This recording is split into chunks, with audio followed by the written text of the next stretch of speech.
Good morning, good morning, good morning, and good morning, good morning, good morning. When the patent office had sent us out the denial, even that word is yucky, right? Like, oh, denied, oh my God.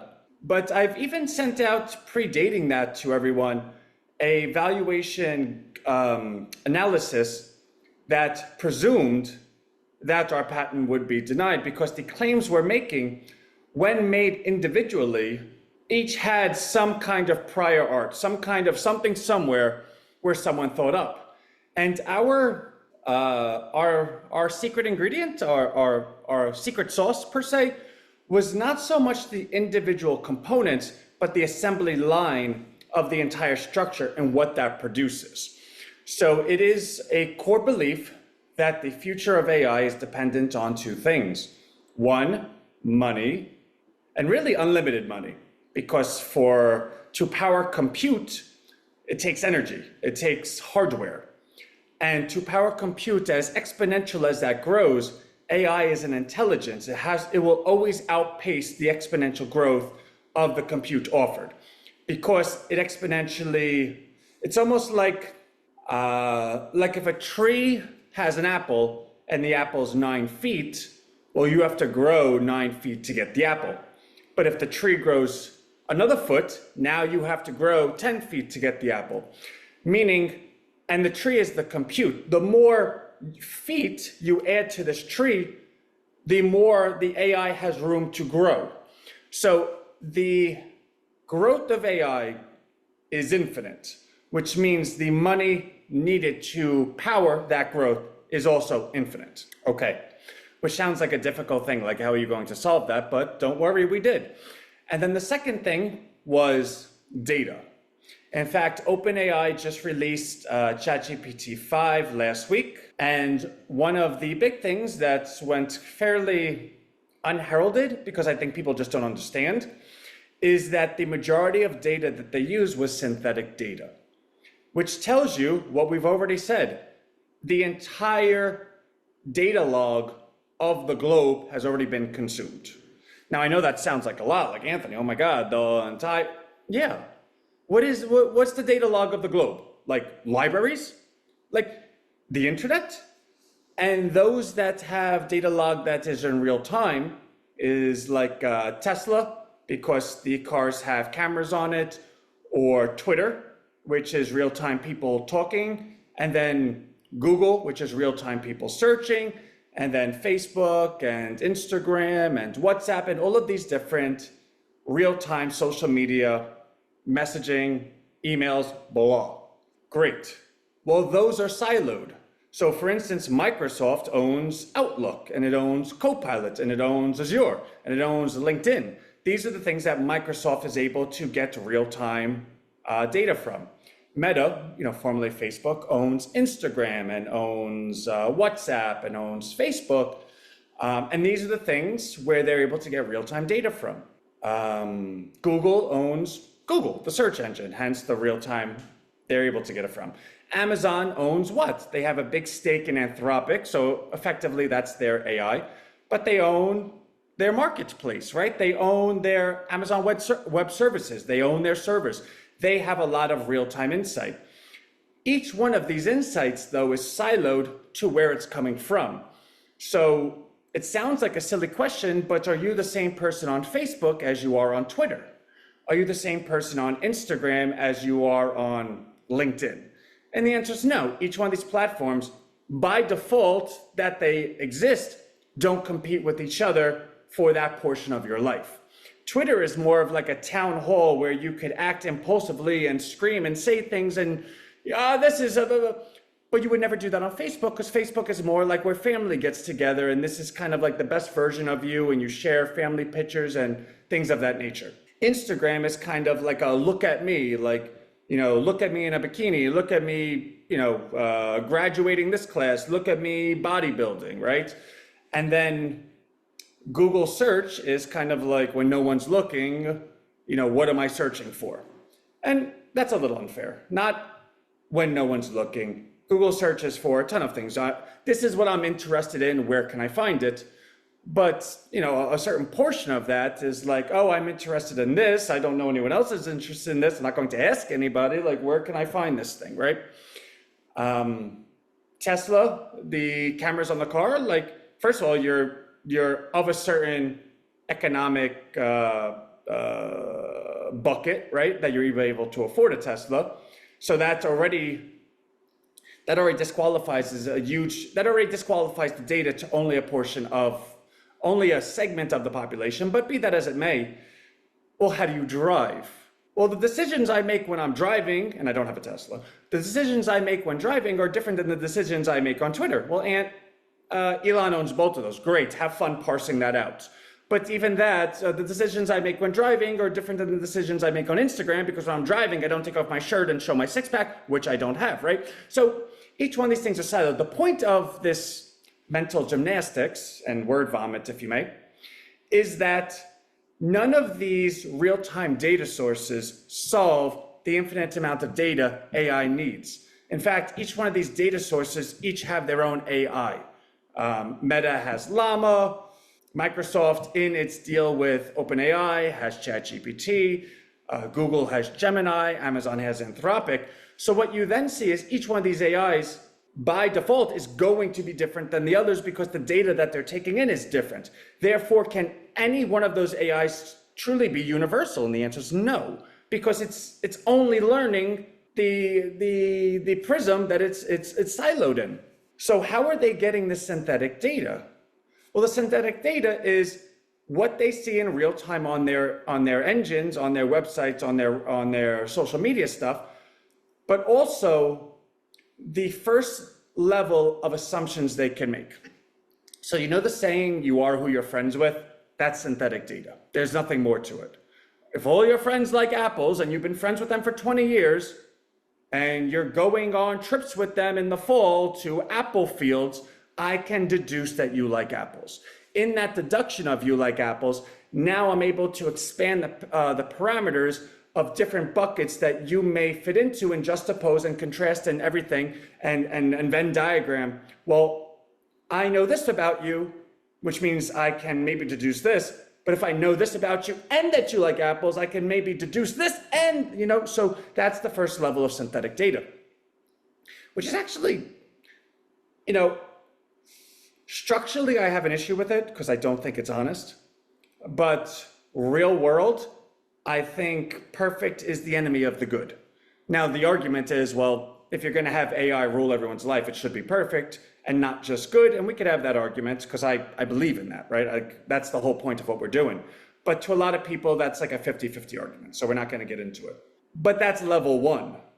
What about level 2, 3, 4, and 5? What about when you've exhausted all the synthetic data of level 1, which is like you are who you're friends with?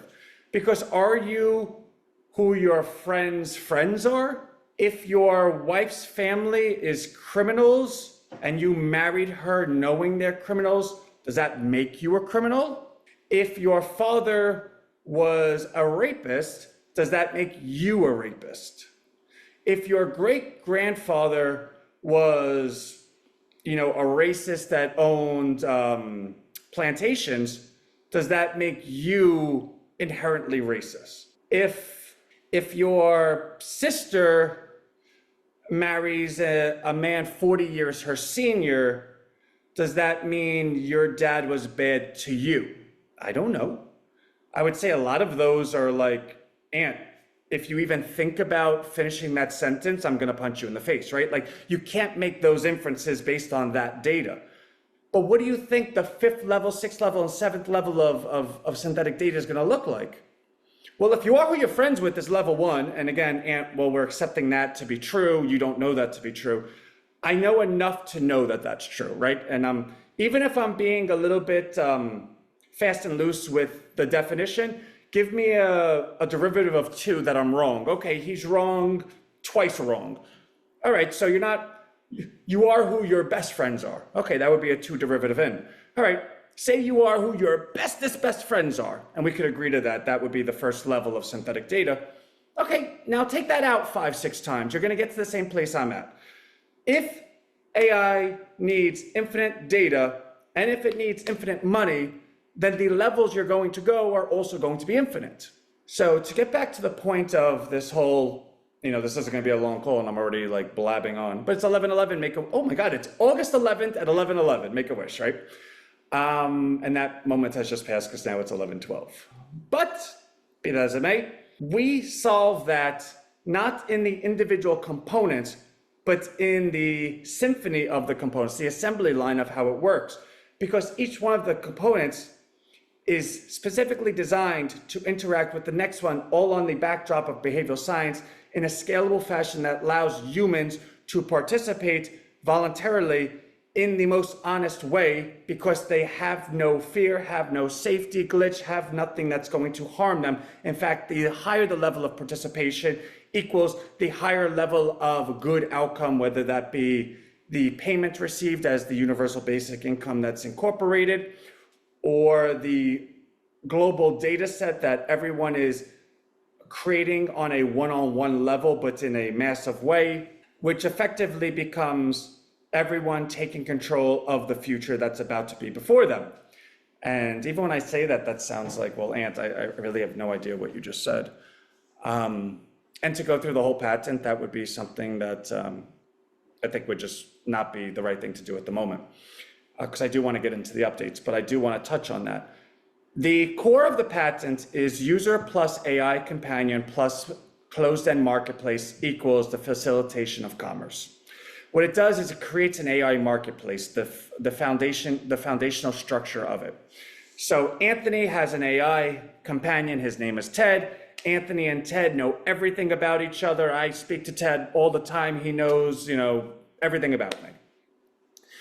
Now, for that companion, for that relationship to be funded, there has to be a marketplace component to it, because now that marketplace has to make sense in the sense that it benefits the user, i.e. Anthony in this scenario, to participate in it, right? So I'm not going to participate in something that I like if it's funded by something I don't like, right? Like, oh, I love this relationship with Ted, but I have to go outside and scream at my neighbor twice a day just to continually fuel Ted. Well, no, I don't like doing that. And I didn't have this Ted thing before, so I don't, kick rocks, come up with something better.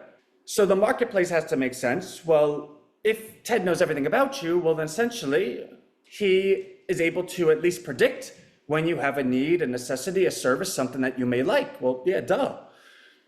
Well, rather than Ted just blurting out anything that he thinks, why doesn't he have a grading system, like an algorithm that if he gets to a 95% certainty that you would like it, he'll recommend it to you, okay? Now, Ted is always constantly learning, so that 95% is constantly going to become closer and closer to perfect. Even if it never gets there, it will always, every day it'll be closer to perfect than the day before. Okay, great. So Ted recommends something to me. Hey, Aunt, you want Chinese food? No, I really don't. Oh, that's so weird. I thought you would have wanted it. Why don't you want Chinese food? Oh, because I just had pasta yesterday and I had spaghetti. And when I get Chinese food, I always get lo mein. And it's the summertime and I'm trying to cut down on the carbs. So I don't want to have a duplication of the same noodle, just in different sauces. Oh, I never thought of that. Now Ted knows, that I'm thoughtful, that summertime matters to me, having a good shape matters to me, dietary matters to me, down to the metric of carbohydrates. Carbohydrates are able to affect my decision, and yada, yada, yada. Now take all of that, re-multiply all you know of Anthony into the added persona of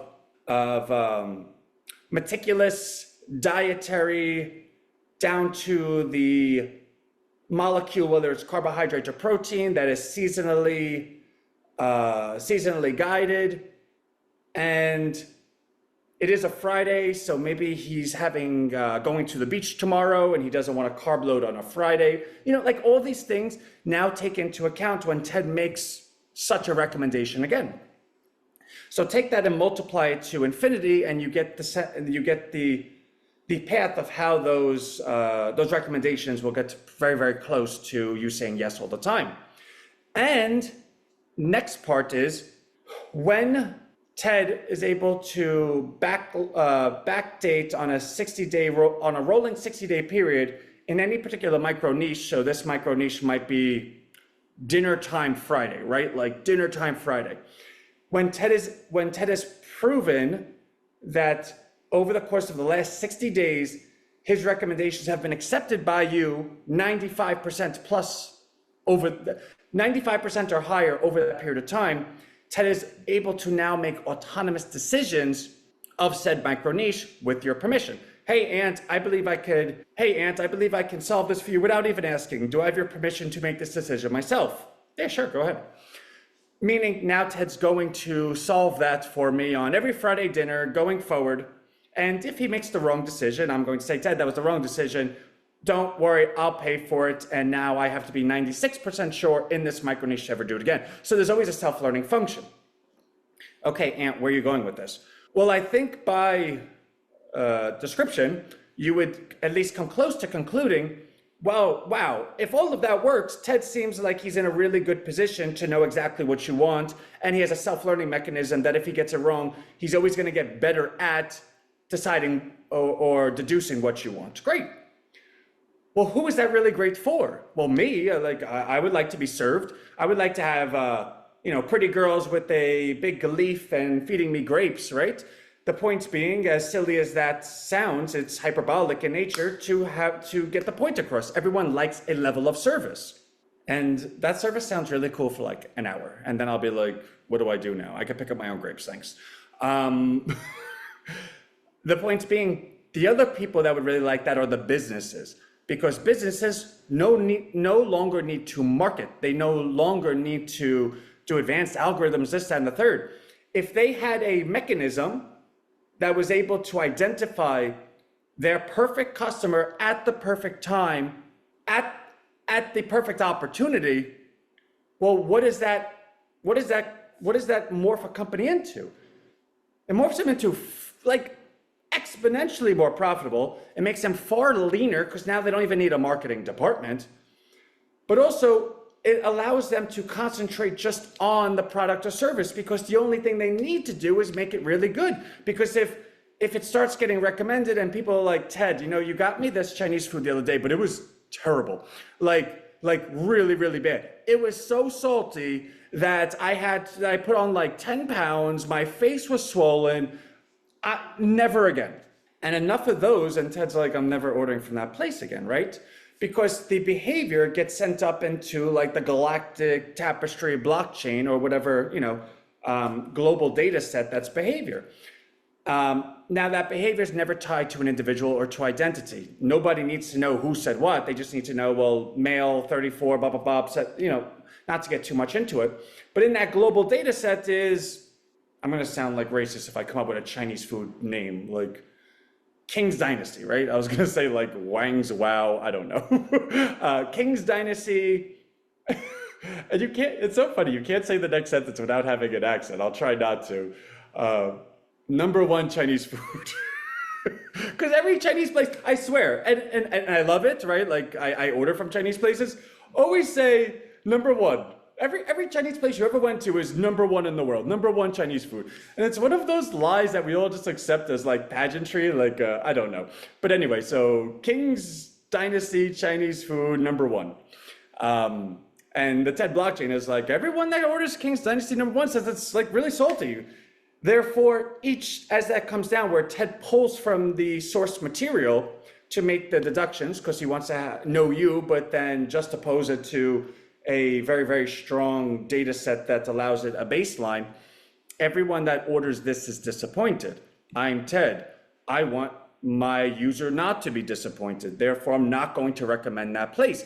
Therefore, that Chinese place is no longer going to be in business if nobody in the platform ever gets service from them again, right? So each individual business now is scaling to be the best they could ever be, which paradoxically is what everyone ever wanted. Hey, listen, businesses and consumers, we're in partnership.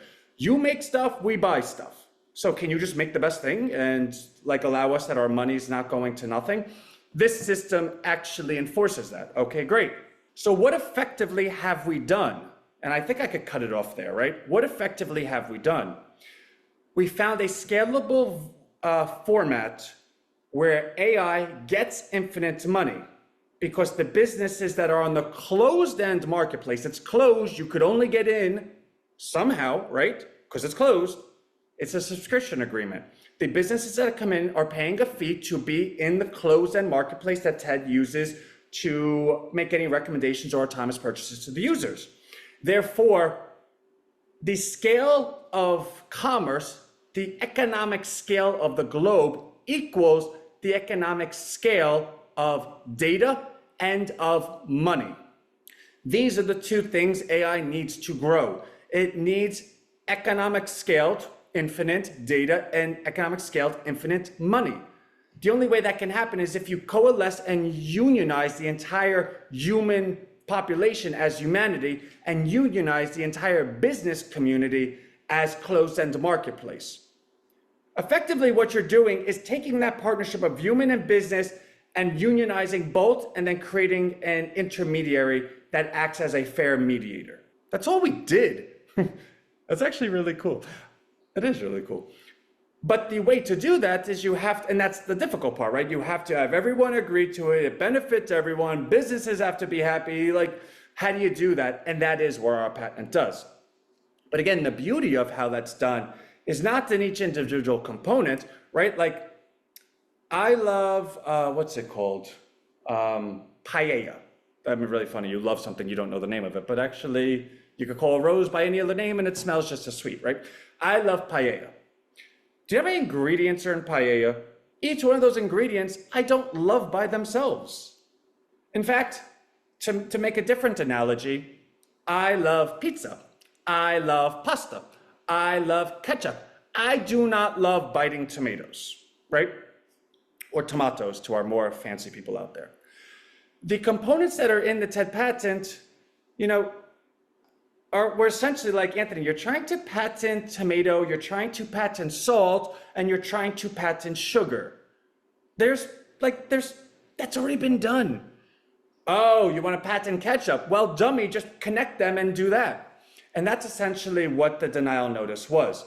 Because, and I'm going to read something to you that I'm scanning through, but I did my own research on it before I made this call or got on this call. What you have is essentially an opportunity to respond to an office action. The contact info for the examiner is an invitation to do an examiner interview, which is a very good sign. It means they believe the application can be made allowable with the right adjustments. The timeline is 1 to 3 months from where we are right now. And then lastly, the thing that is really, really quite good, having direct contact is huge. Many applicants never use this and drag through multiple rejections unnecessarily. If this is a non-final office action, which it is, and you respond in line, which we are, with the interview allowance, which we will, the next review is very realistic. And any USPTO delays actually add days to your patent term. So let me just kind of sum that up for you. When the USPTO makes a denial notice, it's not like a templated, like we just send one denial. If you're trying to patent the wheel, they send you a denial that says, hey, to quote my son, poopy head garbage pail. But he's not talking about me when he says that, and I'm not allowed to say who he's talking about. Who is calling me? Leave me alone. The denial would say, hey, poopy head garbage pail, the wheel has already been patented, like kick rocks. What they sent us was, hey, we're denying these claims because we need more information. I think I've sent the denial. Like, that's all that's, I think I sent it. If I didn't, I'll send it in today's thing. And the reason, I didn't send it. And the reason I didn't send it was because the inspector of our patent actually put in his contact details, which again is not a norm. What the contact details of the inspector means, because think about it, if every time they denied something and the inspector put his contact details, what would happen, right? Like everyone would be calling that guy or gal, right? So for us to have gotten the exact contact, this is his name, this is his phone number, please call me if you want, right? Whatever it says, but to me, it says, please call me. So essentially what we're at, so we got that. What I then did that day, and I did send this out to everyone, was a complete analysis of our patent, a complete analysis of what we're trying to create, like what I just explained to you, and a complete analysis of what their reasons for the denial was. And they even cited some cases and patents. So I put that all together and produced a revision that we then sent out to all of y'all, but also sent to our patent attorneys. That revision I sent to the patent attorneys, plus the video that's on, it used to be rhinostreet.com. It's on one of the sites. Actually, I kind of want to put it back up on rhinostreet.com. Oh, it is on rhinostreet.com in the footer. The 13-minute video of like what the patent actually is, right? Where we cut it down, and effectively, if you can watch these 13 minutes, you'll know what it is. Sent that to the patent attorneys. That was 2 weeks ago. I caught up with them last week and said, hey guys, do you need me at all? Because no one's calling me. They go, no, Ant, sorry. You sent us everything we needed. If we need anything additional, we'll reach out to you, but we're already working on it. Like it's already been scheduled, calendared is the word they used. So what they're doing is they're working on the revision.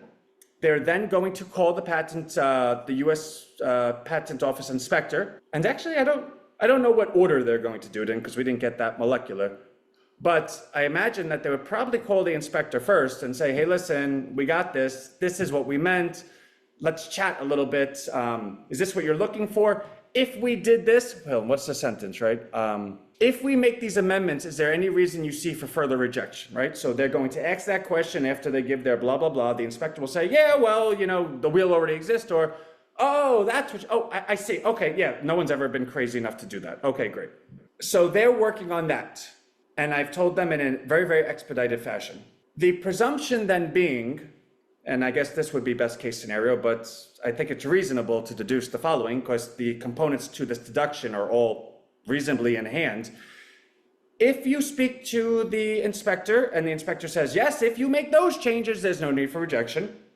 And the patent attorneys make just those changes and don't go like crazy and say, well, we also want to invent the wheel with it. So if you make these changes, we won't make any rejection. We then make those changes and we send it to the person that says they won't make a rejection. If that is like, please Lord, right? Then the timeline for that next response is a couple of weeks to 3 months, which I think puts us squarely. So I think the submission would probably be done by the latter half of this month. So it's now August 11th, maybe August 25th, right? Let's just say August 25th between friends. Okay. If the resubmission is August 25th, a couple of weeks to 3 months puts us at September, October, November at the latest. Now, when we did our money raise, we did it for the next 3 to 6 months, which capped out at December. So there is nothing that happened that actually is bad, right? And I say that out loud, even though no one's even given, actually one person emailed me like the most ridiculous nonsense. Well, bop. It's like, you made one distribution and then your bank refunded it because you were like a scam artist, right? And I only say that out loud because I don't say who the person is, right? I can tell you the behavior of someone without saying who the identity is and be well within my rights. I'm not disrespecting anyone. If that person's watching, they know I think they're like a complete dirtbag. But other than that one person, no one's even given me flack about it. But I say it out loud because the word denial is an ugly word. Oh, they got denied on their patent. No, what actually happened was we've been given the gift of the last 2 years. Remember, it gets lost in the commentary that we participate together, that everything that I'm saying is relevant. Because if it wasn't relevant, you'd be able to say, well, Anthony, everything you're saying doesn't even sound like it makes sense. Because when you thought of it 2 years ago, yeah, it made sense, but clearly that's not the way things are going. But because everything that I'm saying is so relevant to today, we forget that everything that I'm saying, we wrote down on paper 2 years ago and acquired for the patent on it, predicting that 2 years later, today, it would all be relevant. Which means the sheer camouflage nature of our conversations, not of our conversations camouflaging the exact date that they're being sourced from, is a huge what's the word I'm looking for? A huge pat on the back to what we have done. But be that as it may, the last 2 years we did learn some stuff. It's not like we predicted every single minute thing. And take this, right? So the patent office says, no, we're not dismissing this. This could be something. You just got to give us a little bit more detail what you're trying to do here.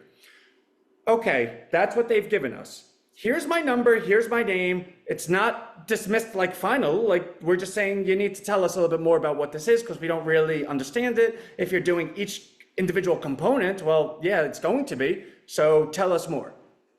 But what they're not giving us, that we have already given ourselves, is that for the last 2 years, we've been watching everything that's happening. So is there something that happened in the last 2 years that I did not predict? Maybe. Is there something in the last 2 years that if God came down and said, Ant, listen, I'm going to allow you to refile your patents with all of the knowledge of the last 2 years, but backdate it to November 2023. I'm going to do this one time for you. Like, are you happy? I'd be like, oh my God, yeah, God, oh my God, thank you so much. I could not be happier to know that I'm able to go back in time 2 years with all of the knowledge I know now and refile a patent with every little new thing that I know today. Especially since the last 2 years, all I've done is eat, sleep, breathe, poop, fart, vomit, eat, drink, AI. That's it. That's what happened. That's it. That's what happened. And when you refile it, I'm going to give you the details and the contact of the exact person that's going to be in charge of making this decision. Does the word denial even come close to explaining that? No, it's like the craziest thing.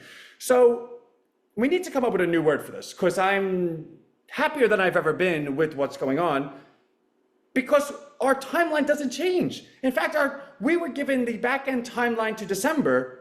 Our timeline effectively is now looking for a high probable outcome by November now. So that is what's going on with the patent attorneys. The other component to this is the patent consulting team.